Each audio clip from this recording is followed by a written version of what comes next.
Welcome back. All right, so at the time I'm recording this, we are, of course, one game into the Stanley Cup final, and goaltenders become the topic of conversation, as they usually do at this time of year.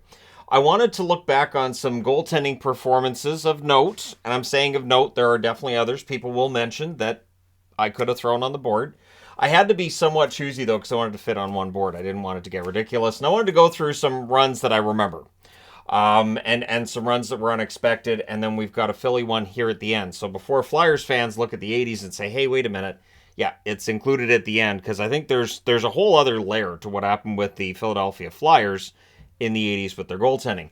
So starting with 1981, this was the year that I got into the National Hockey League. And Pat Riggin went 6-4 for the Calgary Flames that year, 904 save percentage, and just absolutely just remarkable run for Pat Riggin in 1981. And again, it was kind of out of nowhere, which is what I wanted to go with for this list. And I thought, I want to talk about certain runs. And, it started out as maybe I'll do this as like Cinderella runs by goalies. And I thought, no, I want to do this a little different. But Richard Brodeur in 1982 is definitely a Cinderella style run. He ended up going 11-6 with a 918 save percentage. Richard Brodeur could do no wrong in Vancouver for years after that. Even though Richard Brodeur's numbers weren't great when he was Vancouver's goaltender for periods in time, there was still that 1982 run. Whereas for Pat Riggin, he bounced around the league a little bit. I think I've done a Pat Riggin video, and if I haven't, I absolutely have to, but I'm pretty sure I have. A lot of the goalies on this board I've probably done videos on, including Richard Brodeur, where I got into... I'm pretty sure I've done a Brodeur. I have to have done a Brodeur video, right? I'm going to go through this list and be very surprised at how many I haven't necessarily done videos for, but it's a long summer. I'll be able to get them done. But yeah, Richard Brodeur, it was a fantastic run for a team nobody expected to go all the way to the finals. 1984, Steve Penney. So for those of us old enough, remember Steve Penney? Steve Penney played a grand total of 4 games in the regular season, and then in the playoffs, they needed a goalie due to injury and everything. So Penney ends up going 9-6 with a 910 save percentage as a rookie in 1984. And yeah, he was kind of a hot commodity coming out of that, and then it doesn't last. Steve Penney didn't last that long in Montreal. I don't believe I've done a Steve Penney video because I think I looked at it at one point and I was like, it's not a long career, but it's interesting with Steve Penney because he came out of nowhere, and a few years later, he was out of the league. And a few years later, Patrick Roy was the starter in Montreal. But what's interesting with him is that in 1986, he goes 15-5, 923 save percentage. So really strong numbers considering, remember, this is 80s hockey. A save percentage above 900 was pretty darn solid. And he does it in 1986 as a rookie. And if you look over to this side of the board, he also won the Conn Smythe. So he's a rookie, wins the Stanley Cup, wins a Conn Smythe, like it's hard. And that's where Patrick Roy, to me, became arguably the best goaltender of all time. Starts there. I've talked about this before. This is my Patrick Roy jersey. In my time watching hockey, I think he's the best goalie I've seen, and it's the playoff runs. Absolutely ridiculous. You could argue that Patrick Roy should have been more in the mix in 96 for Colorado. He doesn't win it in 96, but he does have 4 cup rings, but it starts with 86. Whereas a rookie, he proved any naysayers wrong. And then in 1987, I went with Ken Reggett. And this is where I had to say something to Flyers fans, because I know if you're a Flyers fan, you're thinking, well, 1987, what about Hextall? We'll talk about Hextall at the end, but I wanted to talk about Ken Reggett. The Toronto Maple Leafs in the 80s were usually bad, right? Bad records, but 16 of 21 teams made the playoffs. So Reggett leads the Leafs to an unexpected run of sorts. He ends up going 7-6 with a 921 save percentage, and that's in 1987. Reggett's career numbers in the playoffs, not bad. I do have a Ken Reggett photo that I could have used for this, but the Reggett photo, he's wearing Pittsburgh. So that was when he was in Pittsburgh. But yeah, Ken Reggett's an interesting one. You had Reggett, you had Bester. And for Toronto, honestly, it was a solid tandem. They were just behind a pretty bad team. Otherwise, I think they would have got more attention and more respect than they necessarily got. Then we go to 1989, Alain Chevrier. Now, this is noteworthy for a couple of reasons. First off, Chicago went through a lot of goalies in the late 80s as they got ready for Ed Belfour. They just didn't know they were getting ready for him. And Chevrier, goaltender who, if you're watching this and you're under the age of 40, you probably wouldn't remember all that well. But he goes 9-7 with a 909 save percentage for a Chicago team that went on a bit of a run, right? 1989, they don't end up winning the Stanley Cup, obviously, but Chevrier was quite solid for them, and it was one of those unexpected moments where you see a goalie just getting hot at the right time. 1990, it's Bill Ranford. So Grant Fuhr, going through his own stuff in the 1989-90 season, ends up losing his job to Bill Ranford. Was completely cool with it. For Grant Fuhr, to his credit, he never complained. 16-6 record for Ranford in the playoffs that year, 912 save percentage in 1990. And it was a remarkable run that Ranford hadn't really he hadn't shown any signs of that before, and he didn't really go on a run like that again either. So for Ranford, it was lightning in a bottle, and it was a great run for him. And for an Oilers team that many had assumed, well, Gretzky's gone, they're not going to win another, and then they did. Then in 1991, I went with Tom Barrasso. There's a reason. Barrasso in Buffalo, they're not getting over the hump. Barrasso ends up in Pittsburgh, but he goes 12-7 with a 919 save percentage. Not great regular season numbers for Barrasso that year, as I remember, but in the playoffs, he was really quite good and takes a Pittsburgh team that, again, I don't think there was a great expectation they'd win the Cup in 1991, and then they made it look kind of easy. And then they won it again in 92. Again, Barrasso being the goaltender there.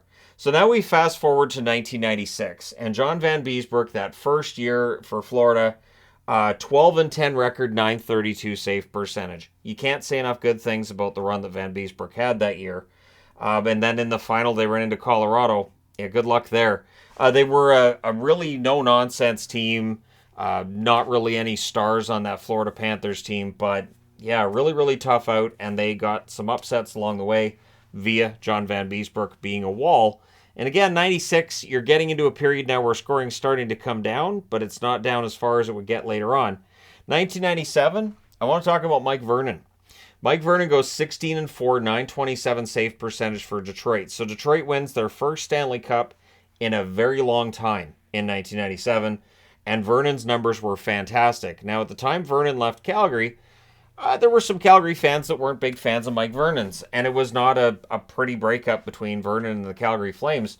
And I think there was a chip on his shoulder that year going into the playoffs, and he was fantastic. So we can look at that Detroit team and how good they were. The reality is Vernon was a huge part of what gets them over the hump. 1998, they would repeat, but 1998, I wanted to talk about Olaf Kolzig and the run he went on for the Capitals. So he ends up 12-9 that year to get them all the way to the final, where once the first game was done against Detroit, I was like, oh, okay, yeah, Washington's not winning this. But a 941 save percentage for Kolzig. So now we're getting into that era where save percentages are going up, goals are dropping, but Kolzig was still absolutely fantastic, and it's the best number we have on the board to this point. So this is why when people talk about, great goalie runs, it's hard to quantify them. I could definitely do a top 10 list, but I guarantee you that there would be no consensus, and whichever run I would put at the top of that list likely wouldn't be at the top of anybody else's, or at least very few. It is definitely one of those things that's very subjective. Strong goaltending runs, because whether you're looking at save percentage, goals against average, wins, however you want to measure a goaltender, we do look at them quite differently. And then 2001, so we get into the new millennium, and Johan Hedberg came out of nowhere for the Pittsburgh Penguins. Goes 9-9, 911 save percentage. Now, Hedberg was one of those ones that was a victim of his own success, because he was a good goaltender. I'm not going to say he was a bad goaltender. He's a good goaltender. But that run, I don't think he ever quite got back to that level again. So while I really liked Hedberg, and that run was fantastic, yeah, it probably set the bar a little bit too high. And I do think that right now, again, as the Stanley Cup Final in 2023 is being played, that's the danger with Adin Hill, is that the expectation might be a little bit higher than what he's going to deliver in subsequent seasons. I want to be wrong on that, though. Arturs Irbe, one of my favorite goalies, of course, for Carolina, he went 10-8 that year in 2002. 938 save percentage for Arturs Irbe, who was about 5'4", 5'5". I'm kidding, but he was not very tall, which is why he wasn't kept by the Canucks, which at the time I kicked and screamed plenty about, but I didn't have a YouTube channel at the time. That video would have gone viral. But at any rate, Irbe ends up proving the Canucks wrong, takes the Carolina Hurricanes really far in the 2002 playoffs, and he was fantastic. Irbe, I have no complaints about Irbe whatsoever throughout his career. I thought he was a really good goaltender. I thought he was underrated. And again, I think he bounced around because of his size more than the actual numbers. Then 2003, it has to be J.S. Giguère, right? So for Giguère, he goes 15-6, 945 save percentage. Leads the Anaheim Ducks to the final. And that's in 2003, where we had a lot of trapping hockey in those playoffs, especially that conference final between Minnesota and Anaheim.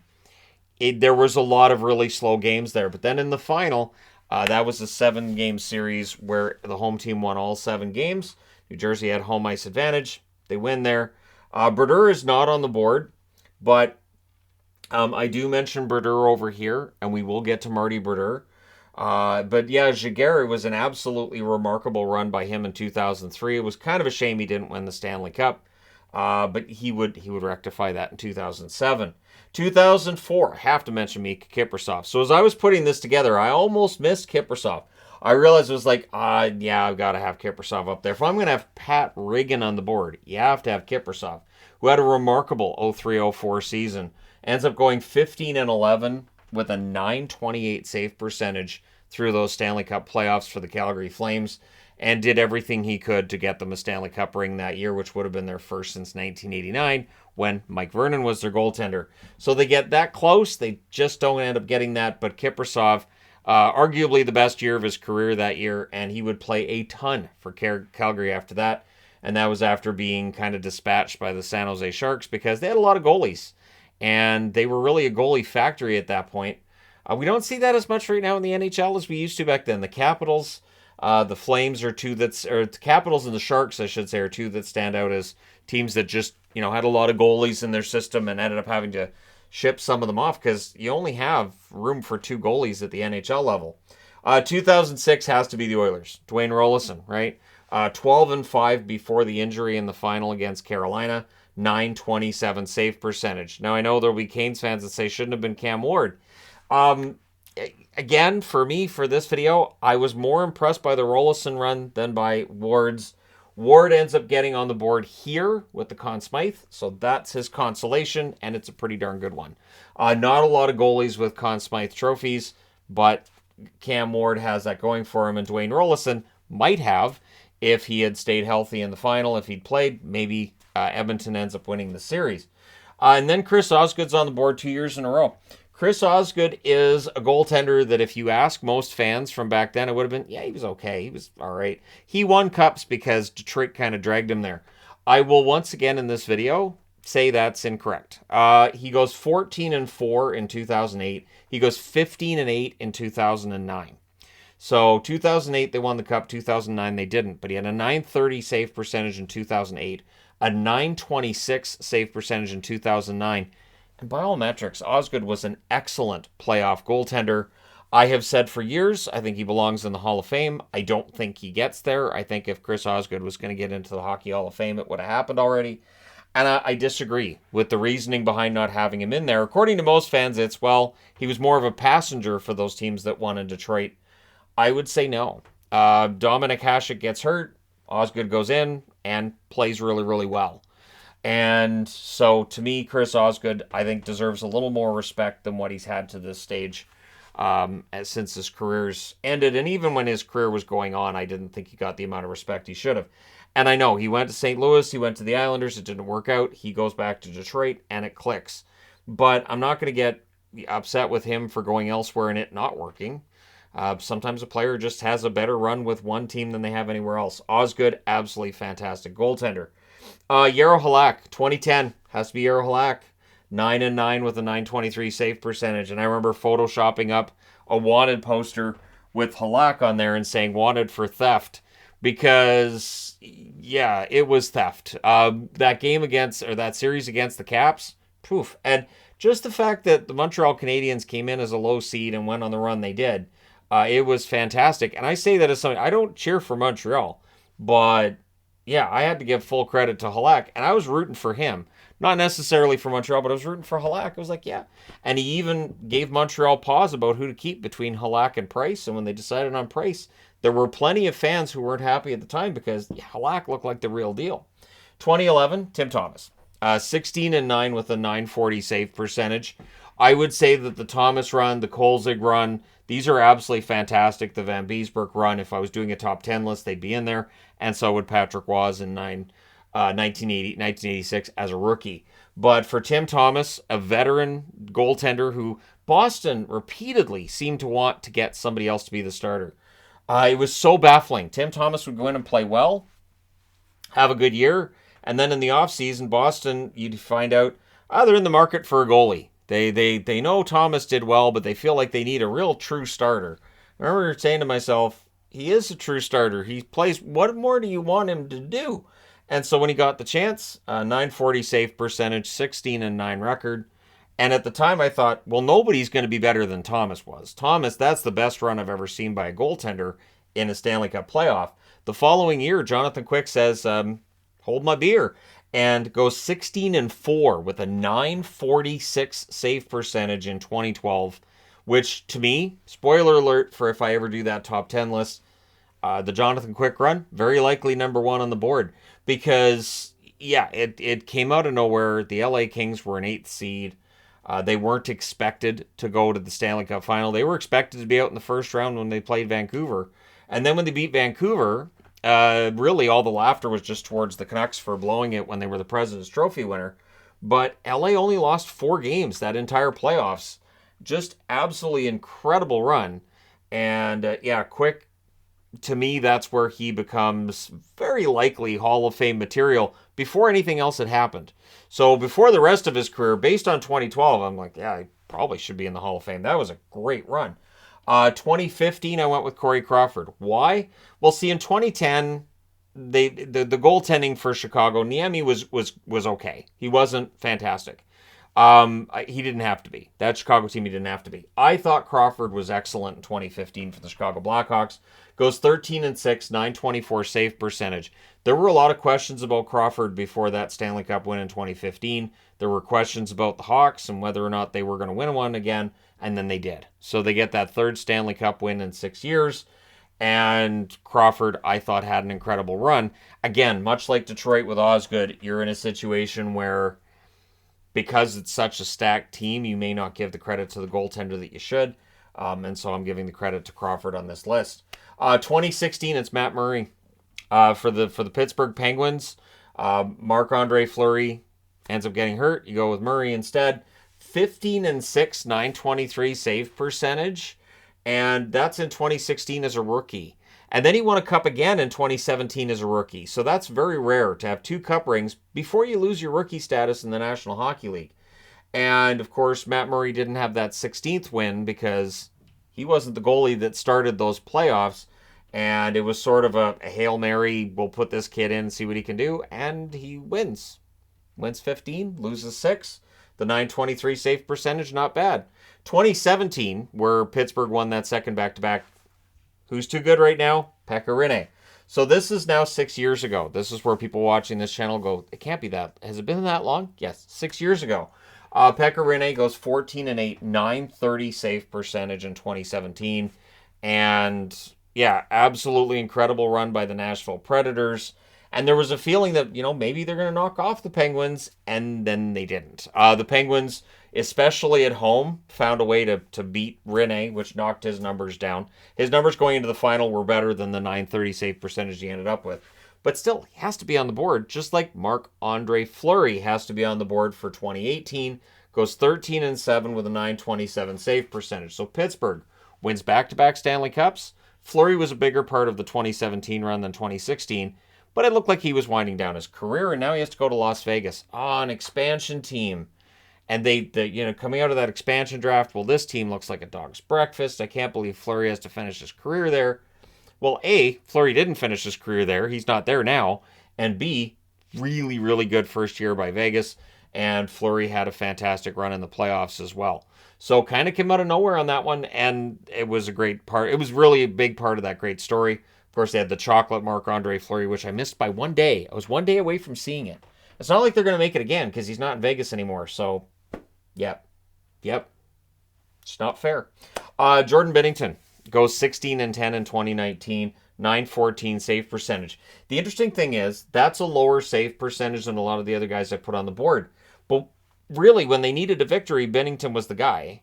and there was some debate going into the final about whether or not he'd be the Conn Smythe winner. His numbers in the final weren't great, so he ends up not winning the Conn Smythe, which I get. Ryan O'Reilly gets it.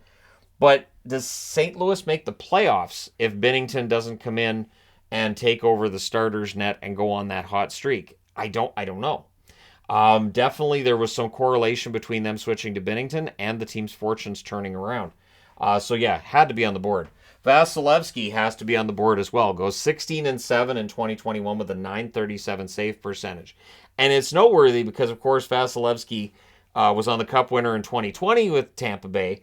And the turnaround between the end of the 2020 season and then going into the 2020-2021 season wasn't very long. So there wasn't really that long break. And then another long run in the playoffs. Really, really impressed with Vasilevsky, who ended up winning the Conn Smythe that year. Spoiler alert, I'll get to the Conn Smythe winners. But yeah, Vasilevsky, incredible. Plus, I had to break my rule here. So you'll notice there's only one for each year, right? Until we get here. I had to mention Carey Price. And I couldn't mention Carey Price and not mention Vasilevsky from the 2021 playoffs. So Price goes 13-9, .924 save percentage. Notice you got Price, Halak, Roy, Penny. Montreal goalies kind of go on runs, so it's only a matter of time, I guess, before Montembeault ends up going on a run if he's still their goalie at the time Montreal gets back to the playoffs. But Price's run is really underscored by the fact that he hasn't played much since. So he was playing through injury and still ends up with a .924 save percentage. That's nothing short of miraculous. And again, they ran into a wall in the Stanley Cup final with the Tampa Bay Lightning and Vasilevsky backing him up. But still, Carey Price, remarkable goaltending the whole way through the playoffs leading up to that final. 2022, so into last year, Igor Shesterkin, I felt, deserved to be on the board. He was 10-9 in last year's playoffs, .929 save percentage. And that run to the conference final, it really felt like solidified his spot as one of the top 5 rated goaltenders in the National Hockey League, which I don't think he lost this year, even though he had a bit more of a down year compared to last year. But last year was fantastic. Not going to do that again. So, yeah, at least not back-to-back. I'm not saying he can't do that again. At some point he might, but it's tough to do that back-to-back years. But yeah, Igor, all the Igor chants and everything, fantastic. So, going back to the 80s, we're going to go ahead, go on the Wayback Machine. 1985, Pelle Lindbergh takes Philadelphia to the final. 12-6, .914 save percentage. The sky was the limit for Pelle Lindbergh in an era where goaltenders really weren't the center of attention very much. You just had goalies that were good, not necessarily great. Lindbergh had those flashes of greatness and sadly perished the following year in a car accident. So for the Philadelphia Flyers, they lose their young goaltender unexpectedly, and they managed to have that replacement there in Ron Hextall, who leads them to a Stanley Cup final in 1987. And his numbers, 15-11, .908 save percentage. I know the .908 looks bad. I get it. The .908, comparatively speaking with others on the board. But again, it's where it just tells part of the story. Without Hextall in net, Philly does not get to the final. Without Hextall and the way he played in that finals, they would have got eliminated in 4 or 5 games. Instead, it takes that full series, and this is where we get to the Conn Smythe side of things. Because Hextall's run in 87 was fantastic. He never went on a run quite like that again, but he did have some good playoffs, and then went to the Islanders, and Ranger fans will let you know how that went with the Islanders. But yeah, Hextall in 87, that was absolutely remarkable. And again, I felt like this deserved to be a single entry because they went from Lindbergh to Hextall and still got back to the final. So they don't win the Stanley Cup final. And I had thought about putting the Flyers goaltending from 2010 on there, but their overall numbers weren't that great. And it felt like the Flyers were kind of just going through whatever they had to, and whichever goalie was hot for that game. It was a bizarre run, and that might be a different video where I talk about teams that went on a hot run that needed more than one goalie to get it done. So don't be surprised when the Penguins show up on that board as well. But Conn Smythe wins by goaltenders are relatively rare. 1966, Roger Crozier, playing with the Detroit Red Wings in a losing cause, ends up getting the Conn Smythe Trophy. 1968, Glenn Hall, playing for the St. Louis Blues. He's on the losing side in that as well, but he gets the Conn Smythe Trophy. No, I didn't watch the hockey. I wasn't born at that point. 1971, it is Ken Dryden with the Montreal Canadiens. Ken Dryden, if I had watched the Montreal Canadiens back in the day, if I was old enough to remember, I'm sure Ken Dryden would be on this board as well. 1974 and 1975, Bernie Parent. So for the Philadelphia Flyers, they've won the Cup twice in their entire history. Both of them, Bernie Parent was the goaltender who ended up winning it. And of course, Parent, I've talked about Parent's career in videos over the years. It is an interesting one in that before those back-to-back runs with the Flyers, he bounced around the league a little bit. And then, with Philly, he found his home. 1983, Billy Smith. So the fourth and final Stanley Cup win for the Islanders, Billy Smith gets the Conn Smythe trophy. And yeah, Smith, in terms of a big game goaltender, he was the guy. Your standard 80s goaltender where there's going to be some goals going in the net, but when you need that big save late in the game, Billy was the guy. 1986, Patrick Roy. I've talked about that run. 1987, Ron Hextall, in a losing cause, gets the Conn Smythe. In a Stanley Cup that included Curry, Messier, Gretzky, Coffey, all these guys, and your MVP, Ron Hextall. 1990, Bill Ranford. Again, amazing run for him with the Oilers. 1993, Patrick Roy with the Montreal Canadiens, which is not on the board. I think he had 10 overtime wins in that run. I want to say 10. Just absolutely insane. Patrick Roy, you're going into overtime. Yeah, the game's over. He is not allowing a goal in overtime. And I think that at some points in time, too, that got in the other team's head, like, we're not going to score on Roy. Heck with it. It's not going to happen. 1997, Mike Vernon in that run with the Detroit Red Wings. Again, that's a team with Yzerman, and Vernon ends up getting the Conn Smythe. 2001, Patrick Roy. So that second Stanley Cup win for Colorado. The first one, of course, he doesn't get the Conn Smythe, but the second one he does. 2003, Jean-Sebastien Giguère in that amazing run for the Anaheim Ducks ends up being the Conn Smythe winner. Cam Ward wins it in 2006. So again, I have Rollison up. Ward ends up winning the Conn Smythe. Two wrongs make a right. 2011, sure, why not? 2011, of course, it's Tim Thomas because it has to be. 2012, it's Jonathan Quick because it has to be. I'm surprised Quick didn't have back problems coming out of that final because he really carried him on his shoulders. And then 2021. So there's 9 years between Jonathan Quick and Andrei Vasilevsky, the most recent winner amongst Conn Smythe. So if the Conn Smythe did go to, say, Bobrovsky, if Florida ends up, pulling off a win over Vegas in the final, it would kind of go against where things have been lately, where, yeah, goalies, we only have one Conn Smythe for a goalie since 2012. And again, that was by Vasilevsky, who is kind of sort of fantastic. So this is a part of the video where people are like, well, what about? So I'm going to cover my bases on this. Hasek. Hasek, to me, it's interesting because I remember when he was playing for Chicago and he came in relief in 1991 and he made these acrobatic saves and it was just bonkers. And so, yeah, he'd allow a goal here and there, but we could tell there was something very special and different with Hasek. And then anytime he was in the playoffs, he was very tough to beat. It really wasn't just one run. I felt like, yeah, almost any Hasek run would count. Richter in 94, of course, helps to end the long drought between Stanley Cups for the New York Rangers. Lundqvist, if it's a Game 7, Henrik Lundqvist was the man. Mostly the man in Game 7s. There's a couple he lost, but I think his record was like 7-2 in Game 7s. Brodeur, of course, 3 Stanley Cups, and a guy who played an absolute ton of hockey games over his career. Really solid in the playoffs.